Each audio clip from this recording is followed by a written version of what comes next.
Bonjour et bienvenue dans votre émission de formation. Cette semaine, nous parlerons de la communion des saints. Ce dogme qui ressort du credo. La communion des saints, qu'est-ce? A-t-elle ses fondements dans la Bible? Et pour notre temps, comment comprendre ce dogme? Pour répondre à ces questions, nous accueillons M. l'abbé Kambale Boururu Damien. Bonjour M. l'abbé. Bonjour. Aimons sur votre biographie. Je m'appelle Monsieur l'abbé Kambale Boururu Damien. Je suis né à Lubango le 28 juillet 1971. J'étais ordonné à Kitatumba le 28 janvier 2003. Et actuellement, je suis dans la paroisse Marie Servante du Seigneur à Massouli depuis bientôt une année. Le 30 novembre, j'aurai fait une année là-bas. Ah oui, bienvenue M. l'abbé dans cette émission de formation La joie des chrétiens. Merci. Alors, nous sommes aujourd'hui les 10, les dimanches passés, c'était la fête de tous les saints. Dans votre paroisse, où là que vous avez été, comment vous avez célébré cette fête et quel était le grand message du jour? Le dimanche de la Toussaint, personnellement, j'ai célébré cette fête dans la paroisse Saint-Damien de Mabasele, donc dans la contrée de Oicha. Et le grand message a été d'exhorter les chrétiens à savoir que la sainteté est une vocation de tous les chrétiens.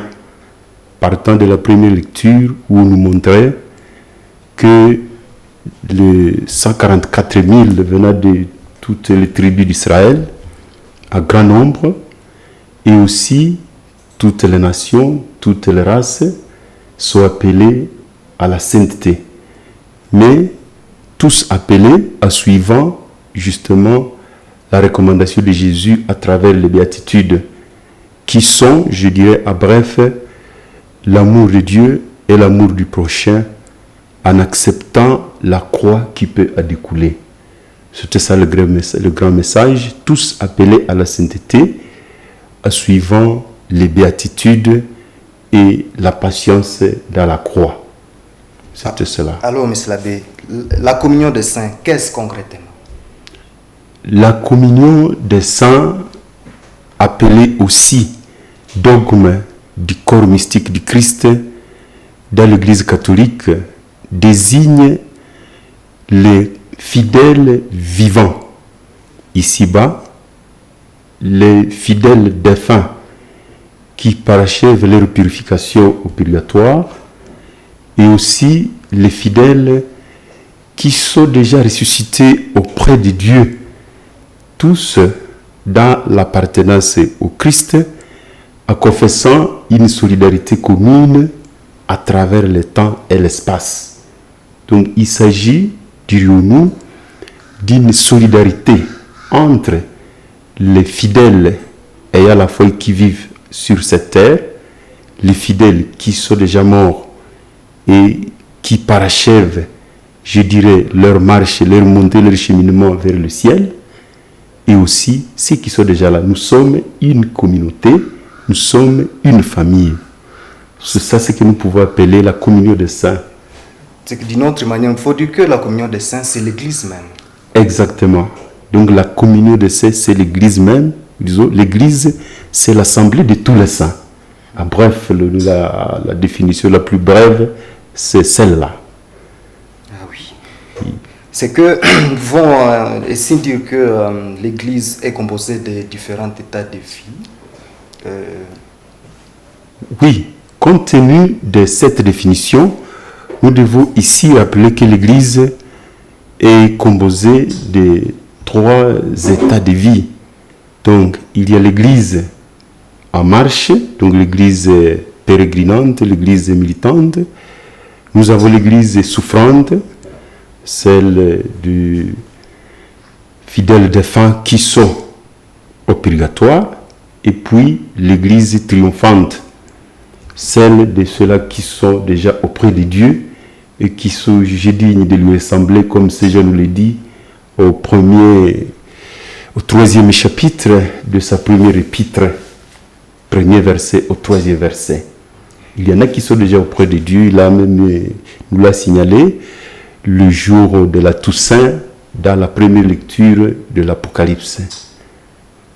Il y a ceux qui disent que donc, tous, nous, chacun avec son degré de vie, nous formons une communion, que donc chacun est accueilli dans l'Église selon ce qu'il est, tel qu'il est.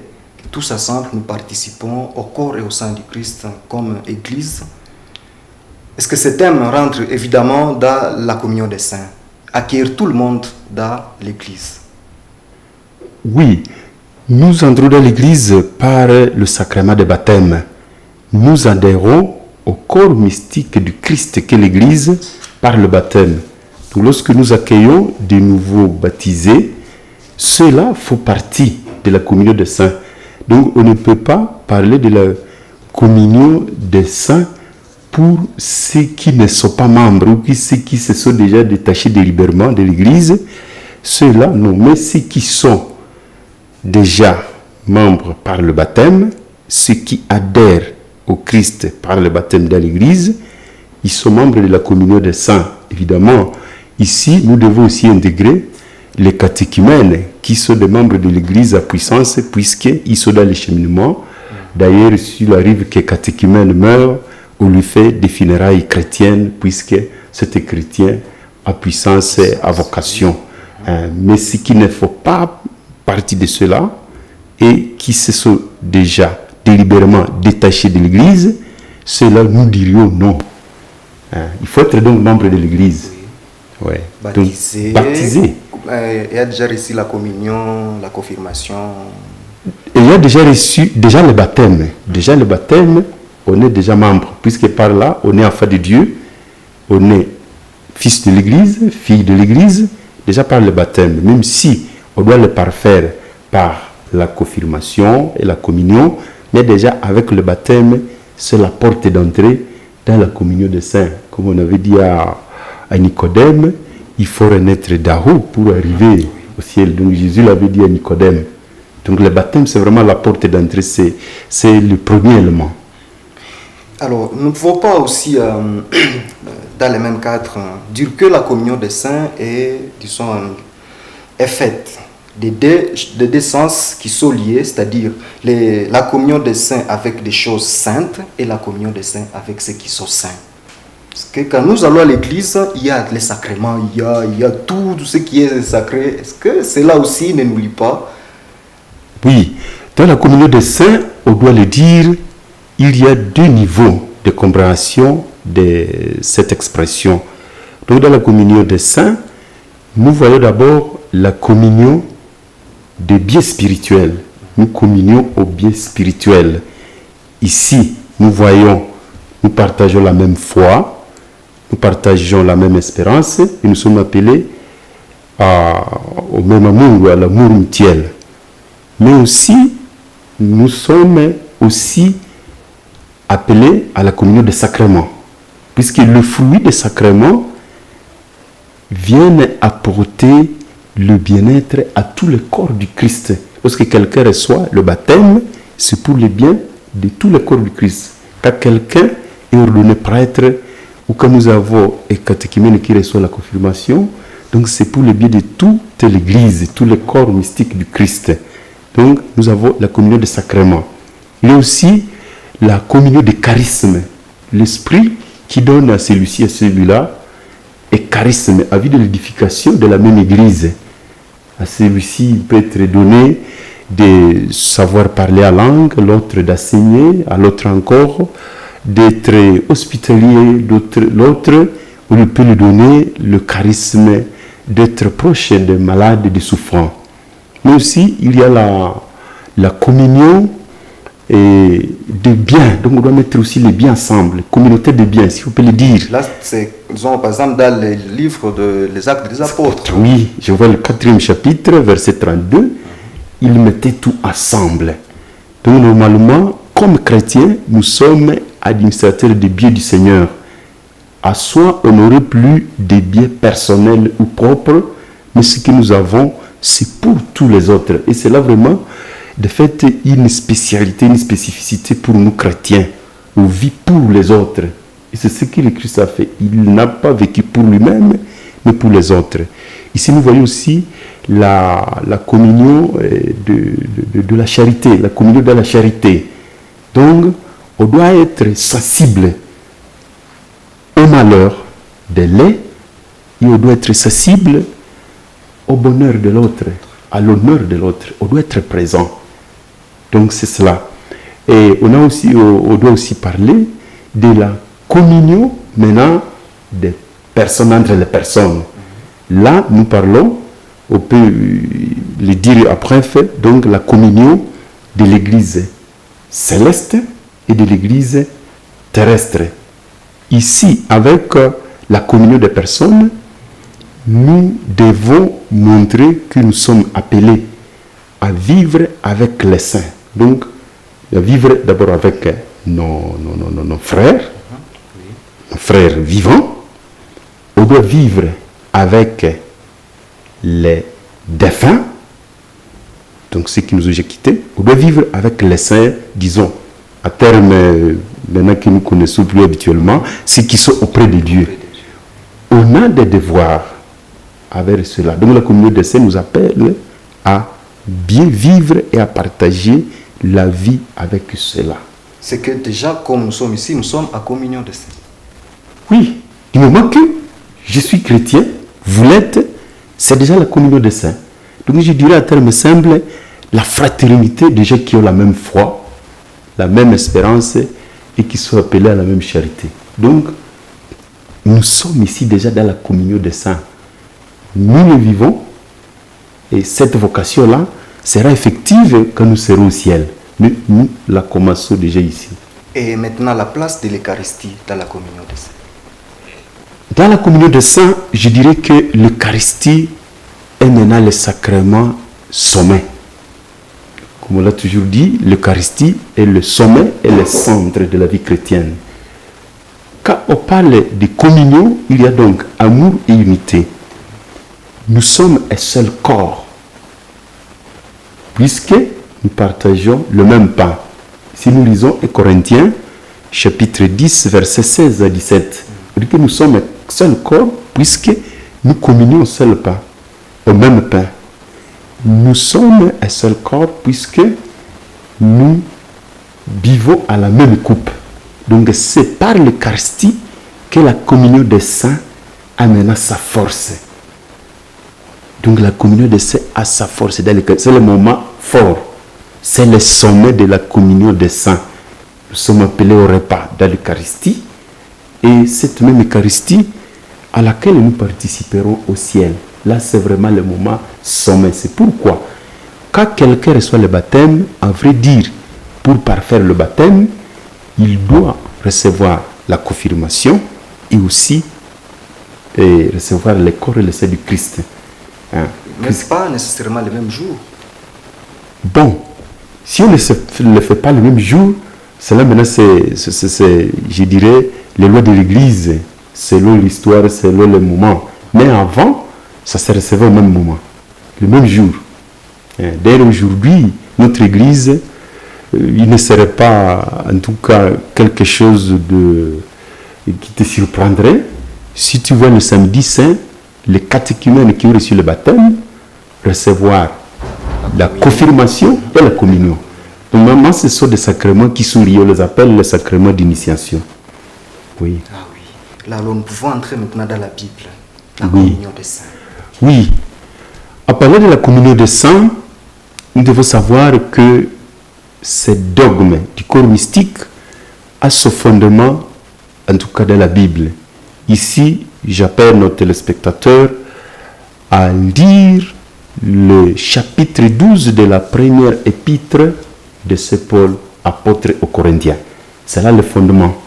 D'ailleurs, si je peux me référer à la cyclique du pape Pie XII, Mystici. Bon, ça, vous pouvez traduire quoi? Vous pouvez traduire ça? Je peux traduire, ça veut dire... C'est sûr qu'ils connaissent le latin. Oui, donc ça veut dire le corps mystique du Christ. Mystici Christi Corporis. Le corps mystique du Christ, en fait, de 1942, où dans cette encyclique-là, il montre qu'il y a interaction entre l'individu, la personne prise à part comme chrétien, et la communauté. Il y a interaction entre les deux réalités. La communauté qui aide l'individu et l'individu qui doit aider la communauté.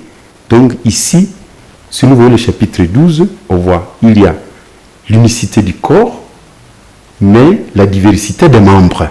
Et là, déjà, nous sommes même dans le charisme. Oui, c'est ça, nous sommes déjà dans le charisme. Donc il y a le fondement dans donc un seul corps, mais diversité, multiplicité des membres. Une autre référence que nous pouvons épingler ici et concerne donc l'unicité du corps. Nous pouvons voir Ephésiens 4, verset 4, là où Saint Paul dit que nous avons une même foi, un seul Dieu et Père, nous avons reçu le même baptême. Donc, l'unité de foi. Au même baptême, à un seul Dieu. Dans la Bible, on ne peut pas ne pas parler de la charité. Jésus avait dit, en vous aimant les uns les autres, les gens reconnaîtront que vous m'appartenez. Donc, l'amour, ça a été l'héritage que Jésus a laissé le jeudi saint. Donc, si nous lisons Jean, chapitre 13, versets 34 à 35. Ici, on ne peut pas ne pas parler de la passion du Christ. Il est dit que la passion du Christ, puisqu'il est dit que Jésus était mort pour mettre dans l'unité les enfants de Dieu dispersés. Donc, il devait unir, il devait mettre dans l'unité les enfants de Dieu dispersés. Donc, la raison profonde de la passion du Christ, c'était d'unir le peuple dispersé en un seul. Et de fait, les jours de sa crucifixion, on dit qu'il était écrit sur sa croix, il était écrit donc en hébreu, en grec et en latin. C'est Jésus, roi des Juifs. Et tous étaient venus pour regarder. Donc, sa passion, c'est à vue de rassembler les divers peuples afin qu'ils soient une communauté. On ne peut pas aussi ne pas parler de ce qu'on appelle la prière sacerdotale. Jésus avait prié pour l'unité de ceux qui le suivraient. Je ne sais pas, mais c'est la besquise. Si vous pouvez éclaircir ce qu'on appelle prière sacerdotale, parce que là, il y a déjà sacerdoce qui signifie prêtre. Oui. Donc, la prière sacerdotale, c'est celle que Jésus avait faite pour que ceux qui viendraient après lui fassent comme lui. Puisque vous savez, les prêtres, il y a les prêtres par ministère, bon, tel que je le suis là, mais aussi il y a les prêtres de par le baptême. Comme moi. Comme toi, tu suis prêtre par le baptême, puisque tu es appelé à être médiateur entre Dieu et les autres. Donc prêtre signifie donc médiateur, médiateur intermédiaire entre Dieu et les autres. Alors il a prié pour tous ceux qui seraient ses disciples et à qui il a appelé à l'unité, à l'amour, pour qu'ils puissent bien jouer le rôle de médiateur.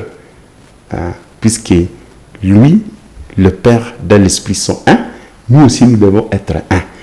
Donc, c'est Jean chapitre 17. Alors, nous voyons dans les credos. Oui. Nous avons deux credos. Credo, symbole des apôtres, et credo de Nicée. Oui. Dans le credo des apôtres, il y a une phrase qui nous engage aujourd'hui. Je crois à la communion des saints. Par contre, dans le credo de Nicée, il n'y en a pas. Il n'y a pas une phrase similaire à celle-ci. Comment pouvons-nous peser les deux credos? Est-ce qu'il faut dire qu'il y a un credo propre aux catholiques, à ceux qui croient à la communion des saints, ou un credo, je ne sais pas comment il faut le dire? Merci pour la question. Justement, nous avons deux credos. Il y a le symbole des apôtres. Nous avons aussi le symbole Nicée-Constantinople. Ce que je dois relater ici, c'est que ce que nous appelons symbole des apôtres, c'est le plus ancien symbole baptismal de l'Église de Rome. Donc c'est le credo, disons le je crois. Quand je dis le credo, c'est le je crois, puisque credo ça veut dire je crois. Donc le je crois là, c'est la forme primitive, je dirais la foi des apôtres. Et c'est ce symbole-là qui était utilisé dans la liturgie baptismale de Rome, là où a vécu Saint Pierre. C'est là que nous trouvons l'expression la communion des saints. Alors, dans l'autre credo de Nicée-Constantinople, qui est venu après le deux concile œcuménique, donc concile de évêques du monde entier avec le pape, donc à 325 et à 381, ce credo est venu justement après ces deux conciles comme pour répondre à certaines aberrations qui avaient eu lieu par rapport à la foi qu'on vivait. Donc le symbole de Nicée-Constantinople a le substrat du symbole des apôtres, mais avec des ajouts qui concernaient les réponses aux hérésies qui étaient à vogue à l'époque. Ici nous voyons l'arianisme, nous voyons le nestorianisme, nous voyons beaucoup d'aberrations alors. Mais beaucoup d'aberrations qui sont liées. À quoi consistaient justement ces hérésies? Bon, vous savez, en matière de foi, si on prend la foi comme l'intelligence, c'est compliqué. On doit errer. Normalement, les hérésies concernaient surtout la deuxième personne de la divinité, Jésus. Il y avait qui disaient Jésus n'est pas Dieu, ça c'est sur les Ariens. Il y en a qui ont dit Jésus est Dieu, mais n'est pas homme. Ça c'est le monophysite, comme on le dit. Donc ce qui nie par le fait même que Marie ne peut pas être mère de Dieu. Puisque Marie, fille de la terre, comme on le dit, donc est Jésus Dieu. Donc ce sont des hérésies. Ça concerne surtout la deuxième personne de la divinité. Dire que Jésus est homme et Dieu, la plupart ne le comprenaient pas, et même aujourd'hui, la plupart ne comprennent pas. Évidemment, en matière d'église, il faut la foi, puisque si on met en œuvre sa raison, on ne comprendra plus. Donc ici, je dirais que dans le symbole de Nicée-Constantinople, ce qui prendrait la place des communions des saints, c'est la phrase qui dit « Je crois en un seul baptême ». C'est là, en un seul baptême. Attendu que communion des saints, c'est déjà l'Église qui transparaît dans le credo. Mais la phrase là, je crois en un seul baptême. Puisqu'avec le seul baptême, comme je l'ai dit, c'est là la porte d'entrée de nous tous dans la communion des saints. Et là, nous professons la foi trinitaire. Dieu le Père, Dieu le Fils, Dieu le Saint-Esprit, et même la foi à l'Église. Oui. Donc avec le baptême, nous professons tout. Donc le baptême, nous professons tous les credos. Donc c'est la phrase là, je crois, en un seul baptême que nous pouvons mettre, je dirais, à la place de la communion des saints. L'Église une, sainte, catholique et apostolique. Bon, oui. Mais donc, il y a une autre phrase qui vient après. Je crois en un seul baptême. Et après, il y a je crois à la rémission des péchés. Donc, si vous voyez, dans les deux credos, entre la foi à l'Église, pour le symbole des apôtres, je crois à la Sainte Église catholique. Pour le symbole de Nicée-Constantinople, je crois à l'Église une, sainte, catholique, apostolique. Pour le symbole des apôtres, ce qui vient après, je crois à la communion des saints. Et à la place, pour l'autre credo, c'est je crois en un seul baptême.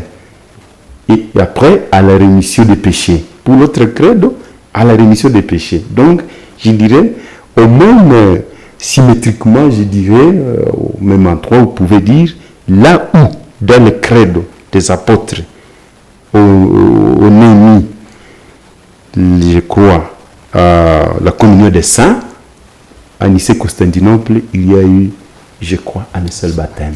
Et de fait, c'est la même réalité, comme je viens de le dire. Alors, mais évidemment, pour le symbole de Nicée-Constantinople, on voit que le symbole est plus long, puisqu'il fallait qu'on mette des réponses aux hérésies qui étaient à vogue pour bien fixer la foi des chrétiens. L'autre là, c'est la foi primitive. La foi de longue là, c'est vraiment la base de la foi des apôtres. Alors, dans la communion des saints, on voit que l'émission est trop sérieuse là. Oui. Il y a un aspect particulier, la communion avec les saints. Je crois à la communion des saints. Maintenant, aussi la communion avec les saints. Alors, en famille, en église, au lieu de travail, comment vivre cette communion avec les saints? Ouais. Ok. L'expression communion avec les saints, je comprends bien. On doit bien aussi l'utiliser. Donc, la communion des saints, ça veut dire nous sommes une famille avec les saints. Mais communion avec les saints, ça veut dire nous et les saints, nous sommes une famille.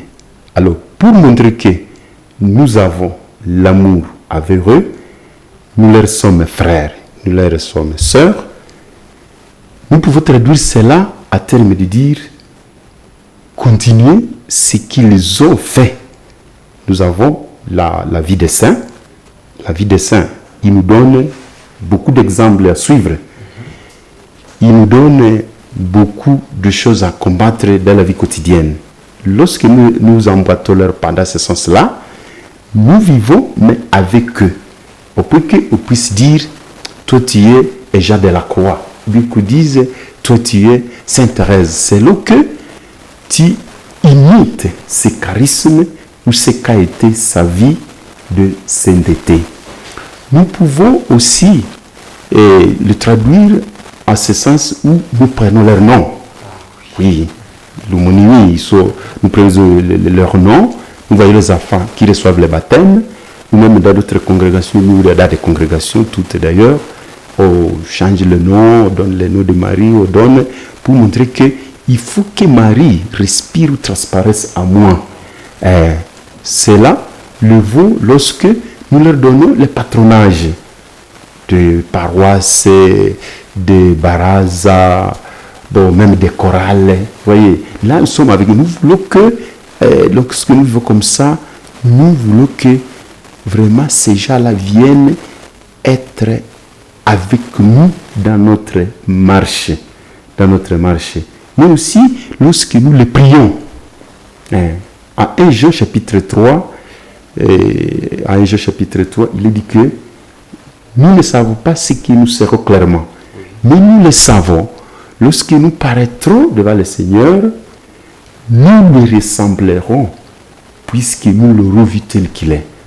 Donc, nous devons demander aux saints de nous aider. Nous demandons leur appui.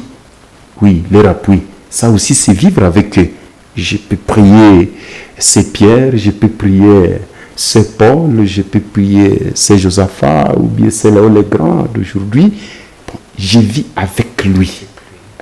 Même sa photo chez moi. Tout ça, c'est vivre avec. Tout comme à la maison, vous pouvez avoir la photo des parents décédés, ou d'un ami décédé, ou d'une personne que nous avons considérée comme un modèle dans notre société. Si on a sa photo chez soi, c'est vivre avec la personne. Je dirais que c'est dans ce sens-là. Oui. Alors, nous allons suivre un extrait des homélies de l'abbé Sylvestre Cadet, ou vicaire à la paroisse Saint-Christophe-Léman, qui, dans cet extrait-là, il revient sur le thème de la sainteté, et propos recueillis par la rédaction de la Moto TV. L'appel de ces inconnus. Dans le monde actuel, parmi nous, s'il y a de ces inconnus, on ne sait toujours pas qui est saint et qui ne l'est pas. Même si nous pouvons nous limiter aux apparences, on peut voir telle personne, on peut penser qu'il n'est pas saint. En voyant sa manière de s'habiller, on peut penser qu'il est comme ceci. C'est notre pensée. Mais Dieu, lui, voit le cœur de l'homme. Nous ne connaissons jamais la relation de Dieu avec le cœur de l'homme. Nous avons l'habitude de nous limiter à ce que nous voyons par nos yeux. S'il y a une soeur, une fille qui porte sa mini-jupe là, on peut penser qu'elle est bandite, alors que le banditisme c'est dans le cœur de l'homme. Même une fille qui porte ses passola ou bien ses faguilles peut être aussi bandite. Parfois on se trompe en pensant que ce sont des gens qui s'habillent bien, qui sont des saints. C'est faux. Alors, monsieur l'abbé, un dernier mot, une exhortation à nos jeunes. à propos de la communion des saints. À propos de la communion des saints, à nos jeunes, ce que je peux donner, c'est de leur montrer que cette réalité de la communion des saints est une actualité pour nous aujourd'hui, évidemment les jeunes et les autres âges, en voyant la violence, la haine, les guerres, les inimitiés, les rivalités. La communion des saints nous rappelle que nous devons revivre l'amour de l'unité. On a toujours cherché des solutions dans d'autres domaines. On fait des associations pour faire ceci ou cela, mais je leur dirais que nous avons une richesse. Du moment que nous sommes membres de l'Église, notre foi est une responsabilité qui nous appelle à la charité mutuelle. Nous devons être proches les uns des autres. Nous devons vivre comme un seul corps. C'est là nous manque aujourd'hui. Nous sommes en train d'aller à l'église, mais si nous voyons très bien, la fraternité n'y est pas. Il y a des castes.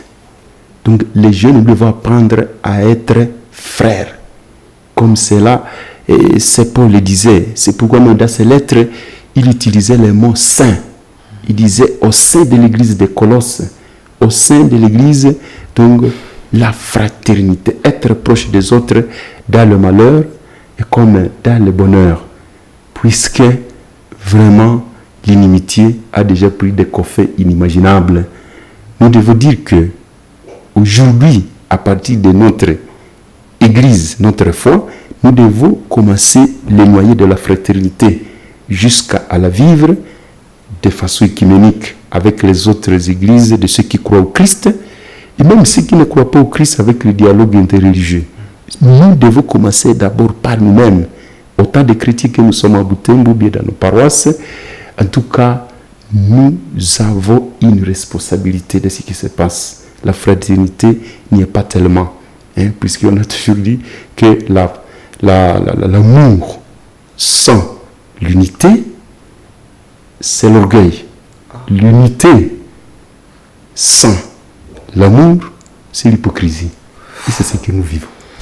C'est que l'AOP citait avec cette phrase du Saint-Père, non, du Jean-Paul II, qui disait que la solidarité est sans aucun doute une vertu chrétienne. Exact. C'est autrement dit l'amour, la charité. Nous voyons l'hymne à la charité au chapitre 13 de la première lettre de Saint Paul, apôtre aux Corinthiens. Et c'est là le sommet de la vie chrétienne. Saint Paul dit aux Romains, nous devons avoir une dette, c'est la dette de l'amour. C'est ça la communion des saints. Entre les vivants, entre les défunts, bon, avec les défunts plutôt, on nous l'a exhorté pendant ces mois à les nettoyer là où ils sont ici, là où ils sont, vraiment dans le cimetière, et aussi montrer notre proximité avec ceux qui sont près de Dieu. Donc nous sommes appelés à cela. Cela doit donner un nouveau dynamisme dans ce monde qui est vraiment déjà accablé par la guerre et la mort qui ne pouvait pas arriver, quoi. Ah oui, merci beaucoup, monsieur l'abbé, pour être venu. Merci à vous tous qui nous suivez pour votre fidélité. Rendez-vous la semaine prochaine pour un nouveau numéro. À bientôt et paix et joie à vous, mes frères. Merci.